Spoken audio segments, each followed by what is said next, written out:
오늘 제가 소개할 논문은 Evidential Deep Learning이라는 타이틀을 가지고 있는 논문이고요.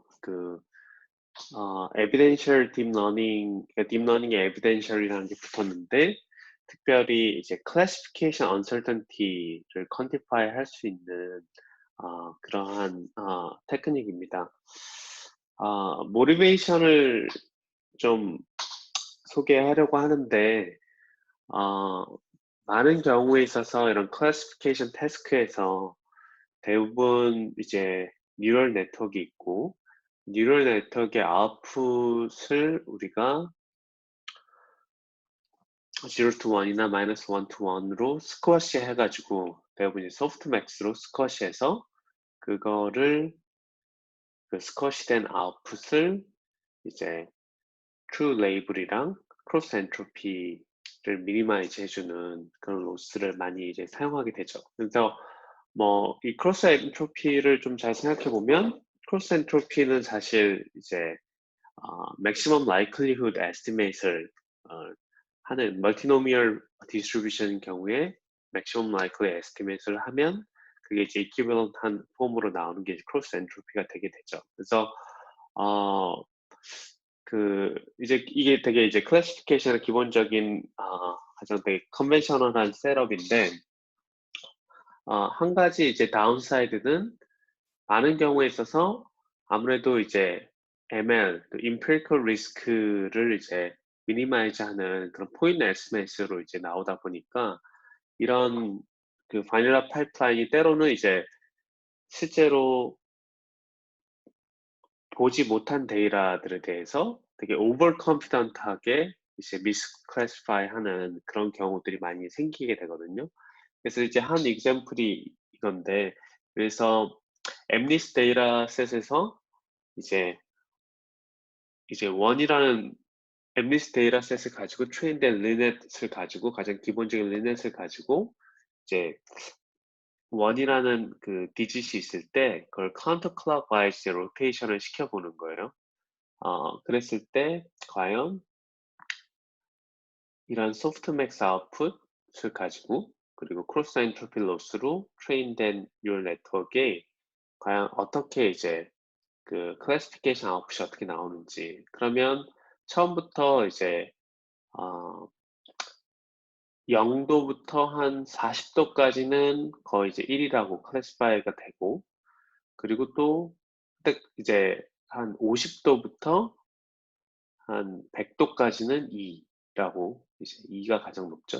2라고 클래시피케이션이 되고, 그다음에 110에서 한 130은 또 5라고 클래시파이가 되고, 그리고 다시 또 로테이션이 더 되면 이제 다시 1이라고 클래시파이가 되는 그런 것을 볼 수가 있습니다. 그래서 우리가 원하는 거는 0에서 40, 뭐 처음이나 조금 이제 로테이트 됐을 때 1이라고 하는데, 이 중간에 예를 들어서 한 50도에서 130도 정도 로테이션 됐을 때는 다른 미스클래시피케이션 된 걸 되게 하이 컨피던스, 거의 뭐 그냥 90% 컨피던스로 이건 2다, 이건 5다 이렇게 지금 클래시파이 하고 있는 거잖아요. 그래서 이 특별한 이 인터벌에서는 뉴럴 네트워크에 I don't know라고 얘기할 수 있는지, 클래시파이어가 우리 uncertain하다. prediction 지금 한 prediction이 내 classification prediction이 uncertain하다. I don't know라고 얘기할 수 있는 그런 뉴럴 네트워크를 만들고 싶은 게 이 논문의 가장 큰 모티베이션입니다. 그래서 이제 키 아이디어는 이렇게 돼요. 키 아이디어는 기본적으로 원래 제가 방금 전에 이제 컨벤셔널 할 때 제가 probability output layer probability를 softmax layer로 하고 로스를 크로스 엔트로피로 사용한다고 했는데, 여기서는 그 output layer를 Dirichlet distribution으로 바꿉니다. 이게 되게 좋은 게, Dirichlet distribution은 파라미터가 알파라는 파라미터 하나거든요. 그래서 똑같은 디터미니스틱한 뉴럴 네트워크 가지지만, 뉴럴 네트워크가 아웃풋으로 내는 것은 드리슐렛의 probability, 드리슐렛의 그 알파라는 그 파라미터를 이제 낼 수 있도록 하게 되는 거죠. 그래서 그래서 K개의 클래스가 있다 그러면 알파가 알파 0부터 알파 K-1까지 이렇게 K의 아웃풋을 가지게 돼요. 그래서 뉴럴 네트워크 스트럭처는 바뀌지 않고 아웃풋은 대신 Dirichlet 파라미터를 에스티메이트 하는 걸로 되고, 또 로스도 아까 전에 크로스 엔트로피가 ML maximum likelihood loss랑 이퀴벌런트 하다고 얘기했는데, 그렇게 하지 말고 특별히 베이스 리스크로 해보자. 그래서 probability에 대해서 모든 average를 취해주는 그런 로스를 해보자. 특별히 여기서는 이제 뭐 여러 초이스가 있을 수 있는데, 여기서는 특별히 L2 놈에 대해서 앙상블 해서 그거의 로스를 가지고 베이즈 리스크를 해보자. 그래서 이 두 가지가 키 아이디어가 돼요. 그래서 실제로 당연히 이제 이 로스도 클로즈 폼으로 어떻게 나타나는지 이제 다음에 소개를 하고, 사실 P도 이 알파도 어떤 건지 이제 다음 next few slide에서 설명을 할 텐데요. 근데 이제 이 방법을 했더니 evidential deep learning을 했더니 같은 네트워크에서 이 두 가지 이제 P 아웃풋 레이어하고 그 다음에 로스를 바꿨더니 지금 이제 방금 전에 같은 example이에요. 같은 원을 카운터 클락와이즈로 180도까지 돌렸을 때의 example인데, 그때 보면 계속 지금 보면 계속 1이라고 얘기를 하고, 아까 전에 제가 이제 중간에 한 40도, 50도에서 130도 때가 이제 우리가 uncertain하면 uncertain하다라고 얘기했으면 좋겠는데, 그때가 이제 uncertainty가 되게 높은 거죠.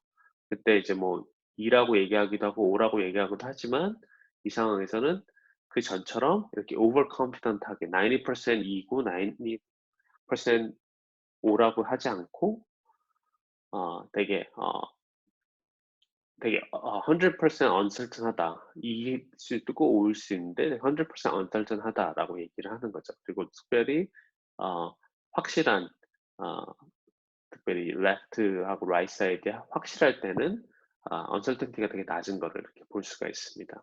그래서 이게 이제 이 논문의 키 아이디어고요. 제가 아까 전에 이제 각각 인그리디언트가 필요하다고 했는데 그 부분을 좀 설명하도록 하겠습니다. 이렇게 하는 데 있어서는 좀 한 가지 이제 프레임워크가 필요한데, subjective logic이라는 이제 프레임워크가 있어요. subjective logic이라는 이 프레임워크도 그렇고, 이제 뭐 이 어서들이 이제 가져오는 그런 프레임워크 중에 댐스터-셰퍼 Theory of Evidence라는 게 있는데, 그거는 이제 조금 쉽게 설명하면 약간 베이지언 티어리를 좀 더 제너럴라이제이션한 그런 거라고 생각하시면 돼요. 그래서 제가 조금 설명하면, 예를 들어서 이제 K개의 mutually exclusive한 클래스가 있다고 생각을 하면, 티피컬하게 K개의 mutually exclusive한 K개의 이제 클래스가 있다고 생각을 하면, 우리가 이렇게 할 수 있죠. 이제 각각 K개에 대한 belief가 있을 수 있죠. 대부분은 이제 그러니까 그 각각 K에 대한 probability를 sum하면 sum to 1이 되는 그러한 이제 그런 거를 이제 많이 했잖아요. 근데 지금은 조금 더 그걸 extend 해가지고 그 probability가 부르지 않고 belief mass라고 B of K라고 해서, B of K가 그 large K 그 클래스가 sum 한 거에다가, 그 다음에 이 sum 한 거에 대한 어떤 uncertainty가 있는 거예요. uncertainty U는 non-negative한 positive한 value고요. 그 두 개를 다 더했을 때 sum to 1이 된다라는 constraint을 가지게 돼요. 그래서 예를 들어서 조금 더 생각해 보면, uncertainty U가 올라가면 아무래도 total belief가 내려가게 되겠죠. 또는 belief가 되게 올라가면 uncertainty가 줄어들게 되겠죠. 뭐 그런 constraint을 가진 거예요. 그래서 그런 거죠. 그래서 흔히 생각하는 probability simplex constraint보다 조금 더 generalization 된 것들을 U라는 거를 introduce하고, 또 belief라는 B of K라는 좀 이렇게 해서 조금 더 그런 모습이죠. 그래서 우리가 조금 더 생각을 해보면, 그래서 B of K를 가지면 사실 여기서 또 다른 좀 새로운 터미널로지가 나오는데 evidence라는 게 나와요. evidence가, 그러니까 지금 세 가지를 제가 소개했는데 belief라는 게 있고 belief B of K가 있고 U라는 uncertainty가 있고 마지막으로 evidence라는 E of K, evidence라는 세 가지 그 터미널로지가 있습니다. 이게 새로 소개되는 터미널로지인데 그 evidence는 belief하고 proportional하게 돼요.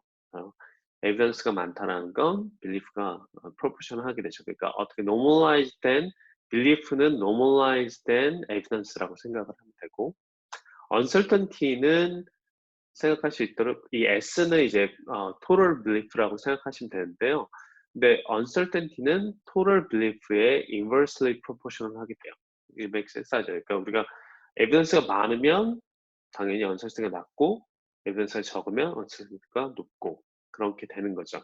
그래서 이제 제가 잠깐 이야기했는데 S는 이제 total 그 evidence고 evidence는 total 이렇게 지금 나오게 되고요. 그래서 이게 이런 폼이 지금 subjective logic이라는 이 프레임워크가 좋은 게 실제로 이제 우리가 Dirichlet distribution 제가 아까 전에 이제 아웃플레이를 Dirichlet distribution으로 바꾼다고 했는데 여기에 나오는 그 belief하고 이 Dirichlet distribution의 parameter alpha하고 이런 relationship이 있게 돼요. 네, 지금 잘 보면. 네. 그래서 어, 이 부분을 다시 summarize 하면은 예를 들어서 뉴럴 네트워크에서 Dirichlet distribution alpha of k를 우리가 구한다면 alpha of k를 Dirichlet distribution parameter alpha of k를 하면 그럼 그걸 가지고 있으면 우리가 지금 이 이퀘이션을 통해서 belief도 이제 belief도 각각의 클래스된 belief도 우리가 바로 에스티메이트를 할 수 있고요. 그리고 belief가 에스티메이트이 되면 각각에 대한 각 클래스된 evidence도 이 관계에 의해서 에스티메이트이 되고 또 한 가지 더 좋은 건 그 evidence들이 에스티메이트이 되면 sum of evidence를 해서 uncertainty U를 이제 우리가 에스티메이트를 할 수 있어요. 조금 한 번만 다시 이야기하면 Dirichlet distribution만 estimation 하면 이런 관계를 통해서 우리가 uncertainty, 아까 전에 제가 소개한 uncertainty하고 그리고 belief, 그 다음에 evidence를 다 estimate를 할 수 있는 거예요. 그런 좋은 프레임워크가 됩니다. 특별히 이 Dirichlet distribution인 경우에 있어서. 그래서 그 부분이 이제 하나가 되고요. 그래서 이제 왜 Dirichlet distribution을 구하는 게 실제로 uncertainty하고 그다음에 uncertainty하고 그다음에 그 클래스 probability하고 같이 이제 할 수 있는지를 이 subjective logic을 통해서 하나 할 수 있고요. 나머지 한 부분이 이제 로스를 어떻게 디자인하느냐 부분이죠. 제가 이제 방금 전에 설명한 부분은 Dirichlet 부분이 이 부분이고 두 번째는 이제 로스를 디자인하는 부분이죠. 로스를 closed form으로 디자인하는 부분이 이제 중요합니다. 그래서 로스를 디자인하는 건 잠깐 이야기했듯이 베이스 리스크를 사용하게 되는데요. 베이스 리스크를 사용한다는 건 아까 전에 여기 이제 L2 놈에 대한 average 구하는 거죠. average with respect to Dirichlet distribution에 대해서 구하는 거죠. 그러니까 이제 간단하게 지금 여기 나오는 이게 이제 Dirichlet distribution이거든요. 알파라는 이제 파라미터를 가지고 있죠.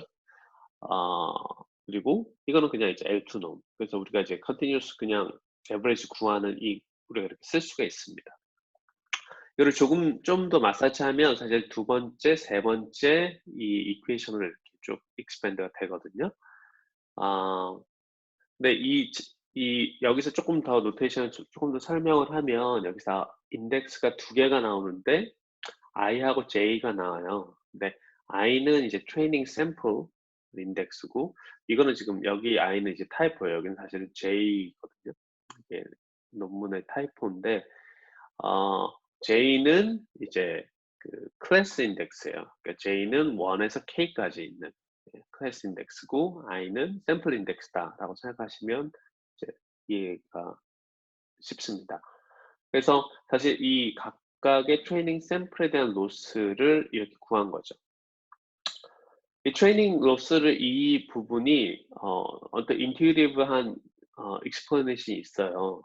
그 부분이 뭐냐면 사실 이 여기까지 이제 세 번째 어 여기까지 이제 expansion을 하고 나서 그다음에 이걸 쪼끔 더 쓰면 이렇게 나오거든요. 여기서 소개하는. 그래서 어떤 텀으로 보게 되냐면 각각의 그러니까 에러, 그러니까 우리가 흔히 생각하는 true label하고의 그 디스턴스, 그 에러가 미니마이즈 되는 그런 텀이 하나 있고요. 그다음에 이 지금 드리즐렛의 variance 텀인데 이 variance도 미니마이즈 되는 거예요. 그래서 우리가 흔히 생각하는 그 frequency estimate 할 때는 대부분 이제 에러 쪽만 미니마이즈를 하는데 이 로스를 잘 봤더니 에러를 미니마이즈 함과 동시에 이제 variance도 미니마이즈 해주는, variance를 미니마이즈 해준다는 게 indirectly 이제 uncertainty를 prediction uncertainty를 미니마이즈 해주는 거죠. 동시에 미니마이즈 해주는 그런 인터프리테이션을 가지게 됩니다. 이 부분이 그렇게 됩니다. 한 가지 여기서 caveat이 하나 있는데, 하나는 이게 재미난데, 제가 이제 i라는 인덱스가 이제 트레이닝 샘플이고, 트레이닝 샘플이 1에서 large n까지 있을 때, 생각을 해보면 이 한 가지 레귤러라이저를 더하게 돼요. 근데 레귤러라이저의 역할이 좀 중요해요. 왜냐면 어, 가장 처음에 트레이닝 할 때는 이제 처음에 아직 그러니까 early epoch에서는 이제 네트워크 자체가 어떤 classification probability classification을 잘 아직 러닝하지 않았잖아요. 그럼 그런 상황에서는 네트워크가 그냥 우리 그냥 uncertain하다, 그냥 다 I don't know 또는 그 mathematically는 다 랜덤 디스트리뷰션으로 랜덤이 아니라 유니폼 디스트리뷰션으로 그냥 K개 클래스의 유니폼 디스트리뷰션으로 그냥 컨버지 할 수 있잖아요.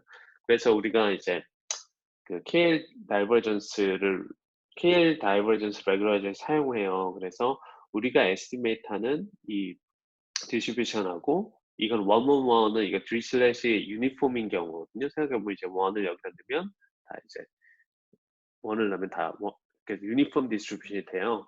그래서 유니폼 디스트리뷰션으로부터의 다이버전스가 최대한 미니마이즈 되고, 그래서 그렇지만 이 람다 텀을 람다의 t가 있죠. 그래서 약간 처음에는 그러니까 약간 처음에는 각각 이쪽의 이 레귤러라이저를 점점 키우는 거죠. 람다를 처음에는 작게 시작했다가 이 폭이 커지면서 많게 하는 좀 그런 테크닉이 좀 중요하게 됩니다. 그렇게 되고요. 특별히 이제 저희가 이제 로스도 얘기했고 서브젝티브 로직에서 이제 에비던스도 소개를 했는데, 실제로 로스가 에비던스하고 실제로 어떻게 되는지, 실제로 이게 트레인했을 때 에비던스가 진짜로 줄어드는지 언설티가 늘어나는지 그 부분이 좀 이제 왜냐면 지금 소개한 것들이 그냥 컨벤셔널한 probability가 아니라 새로운 텀들을 소개했잖아요. 그래서 그거를 이제 보여주는 게 다음에 이제 세 가지 프로포지션이거든요. 그래서 이 세 가지 프로포지션에서는 프루프는 어펜딕스에 나오게 됩니다. 근데 어펜딕스 나오는 프루프는 좀 straightforward해요. 쭉 이렇게 따라가시면 쉽게 이해할 수 있는데, 이 프로포지션 세 개가 해주는 그 어떤 이유들이 있어요. 그래서 어, 첫 번째는 어, 첫 번째는 실제로 여기 지금 각각 트레이닝 샘플에 대한 로스에 대해서 이 두 가지 텀으로 이루어진다고 했잖아요. 첫 번째 이제 에러 텀이 있고 베리언스 텀이 있고, 근데 많은 경우 첫 번째 프로포지션은 베리언스 텀이 이제 에러 텀보다 작다라고 하는 거예요. 그러니까 왜냐면 이제 실제로 베리언스를 줄이는 것도 중요한데, 우리가 원하는 건 실제로 모델이 데이터에 핏되는 것도 중요하잖아요. 데이터 핏되는 게 프라이어티를 가지는 게 중요하잖아요. 그래서 이제 이 부분이 이제 그런 걸 이야기해 주는 거고요. 그다음에 두 번째는 이제 어 두 번째는 이제 진짜로 데이터에 그러면 이제 핏을 하는가. 핏을 하는가가 중요한데 실제로 실제로 새로운 에비던스가 들어왔을 때 새로운 에비던스가 들어왔을 때 이 알파라는 드리슐렛 파라미터가 그러니까 새로운 에비던스가 들어왔을 때 실제로 이 에러 로스가 줄어드는지, 그리고 또 그 에비던스가 리무브 됐을 때는 이 에러 로스가 인크리즈 돼야 되잖아요. 그게 이제 우리가 원하는 거잖아요. 그래서 그게 이제 실제로 된다라는 걸 이제 두 번째 프로포지션 보여주는 거고요. 세 번째는 제가 넘어가겠습니다. 한번 원하시면 이제 좀 각각 꼼꼼하게 보시면 충분히 쉽게 이해할 수 있는 세 가지 프로포지션입니다. 그래서 이제 결과를 좀 보면 결과 슬라이드 제가 두 슬라이드, 이번 슬라이드하고 다음 슬라이드 있는데요. 어떻게 이제 에비덴셜 이 EDA를 사용했을 때 테스트 액큐러시가 변하는지를 보여주는 거예요. 그래서 기본적으로 지금 이제 두 가지 데이터셋, MNIST하고 사이파 지금 두 가지 데이터셋을 했고요. 지금 uncertainty threshold가 1일 때가 사실은 이제 되게 티피컬한 케이스예요. 그러니까 지금 이 차트는 뭐냐면 X가 uncertainty threshold고 Y가 accuracy예요. 그래서 이제 uncertainty 1일 때 티피컬하게 86% accuracy를 가지는 거고 사이파에서 지금 이제 MNIST일 때는 거의 99.3 이제 accuracy를 가지는 거. 그게 이제 티피컬한 퍼포먼스 벤치마크인데, 근데 어떤 걸 이야기해 주냐면 이제 기본적으로 지금 이제 EDL이 uncertainty를 만들 수 있다고 했잖아요. 그래서 uncertainty가 특별히 uncertainty threshold보다 높은 경우는 그런 prediction을 우리가 다 ignore 하는 거예요. 그건 다 reject 하고 accuracy를 구해보는 거예요. 그럼 실제로 uncertainty threshold를 점점 1일 때는 그러니까 하나도 리젝트 하지 않는 거죠. 예. 근데 점점 낮춰가면서 리젝트를 했더니 거의 뭐 0.2 정도 하면 거의 뭐 100% accuracy를 가지게 되는 거죠. 그래서 사실 이 부분이 uncertainty threshold를 낮췄더니 이렇게까지 한다라는 거죠. 그게 이제 기본적으로 uncertainty estimate이 되게 이제 지금 좋은 거를 임플리시트하게 보여주는 한 예입니다. 다른 하나는 이제 이것도 재미난 실험인데 이제 adversarial example을 만들어요. 그래서 fast gradient sign method를 사용해 가지고 이제 툴에 있는 이현구 플레어 팀에서 만들었던 그 툴에 있는 걸 그냥 사용을 해 가지고 이거를 이제 adversarial example을 만듭니다. 그래서 이제 엡실론이 클수록 더 adversary 하게 되는 지금 파라미터거든요. 지금 차트가 지금 위에는 MNIST 결과고 밑에는 사이파 결과예요.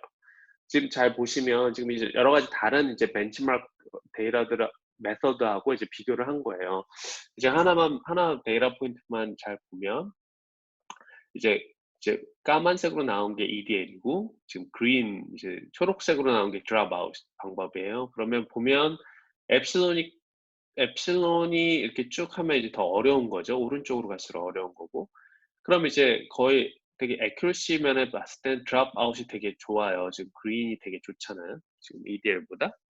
좋은데 지금 보면 드롭아웃은 지금 이제 옆에 오른쪽 차트는 뭐냐면 percent max entropy라는 건 뭐냐면 uncertainty를 우리가 이제 entropy 그 전에 이제 이 논문과 좀 orthogonal한 논문이 이제 베이지안 딥러닝, 베이지안 뉴럴 네트워크 논문들인데 대부분 이제 uncertainty를 엔트로피로 measure를 했거든요. 그래서 uncertainty가 그래서 이 percent max entropy는 prediction entropy를 maximum entropy로 나눈 거예요. 예. 그러니까 엔트로피가 높다라는 건 percent max entropy가 높다는 건 uncertainty estimate이 더 높게 나온다는 거예요. 그래서 보면 EDL은 거의 이제 0.2 이상은 거의 90% 엔트로피를 이게 uncertain하다는 걸 이야기해 주는데 이 드롭아웃은 되게 confident하죠. 이거에 비해서는 거의 훨씬 confident하죠. 그러니까 지금 보면 EDL은 accuracy하고 uncertainty하고 어느 정도 이제 밸런스를 가지고 한다는 걸 볼 수 있고 비슷한 트렌드를 이제 사이파 셋에서도 볼 수가 있어요. 거의 비슷한 트렌드를 볼 수 있죠. 그러니까 거의 그 엔트로피 percent max entropy라는 이 콘텐츠를 이 매트릭을 사용하더라도 지금 이제 uncertainty estimation이 되는 이 EDL에서 uncertainty estimation이 되는 것이 다른 이제 그 베이지안 뉴럴 네트워크보다 훨씬 좋다라는 걸 우리가 좀 클리어리 볼 수가 있습니다. 그래서 이제 마지막으로 서머리를 하면 그 evidential deep learning이라는 건 기본적으로 소프트맥스 이제로 제너레이트 되는 그 클래스 프로버비티를 Dirichlet distribution parameter 알파로 리플레이스를 하는 거예요, 기본적으로. 그리고 로스도 그렇게 바꾼 로스도 다시 리디자인 해야 되는데 로스를 우리 흔히 사용하는 크로스 엔트로피 임피리컬 리스크가 아니라 이제 베이즈 리스크, 깁스 리스크라고도 불리는 베이즈 리스크로 한 거고요. 그리고 에비덴셜 딥러닝은 어떻게 이 아이디어를 갖게 됐냐면 지금 서브젝트 로직 뭐 이런 걸 소개했는데 또 댄스 셰퍼 티어리라는 걸 잠깐 멘션했는데 그런 게 이제 이런 어피니언 모델링 하는 그런 프레임워크에서 가져와서 이렇게 했다라는 게 이제 이 한 가지고요. 그리고 마지막은 이 부분은 out of distribution sample detection 이 부분은 지금 논문 결과 여기 나와 있진 않은데 두 번째는 이제 방금 전에 소개했던 거예요. 그래서 뭐 화이트박스 어택이라는 건 네, 화이트박스 어택이라는 건 우리가 이제 그 어드버스를 어떻게 만들었지 아는 거죠. 그래서 그런 경우에 있어서 좋더라, uncertainty prediction이 더 좋더라라는 걸 이제 보여주는 겁니다. 특별히 이 논문의 또 장점은 이제 프로젝트 했던 노트북이 이 링크에 보시면 있어요. 그래서 제가 소개했던 이런 그림들 이제 쉽게 이제 만들어 볼 수 있습니다.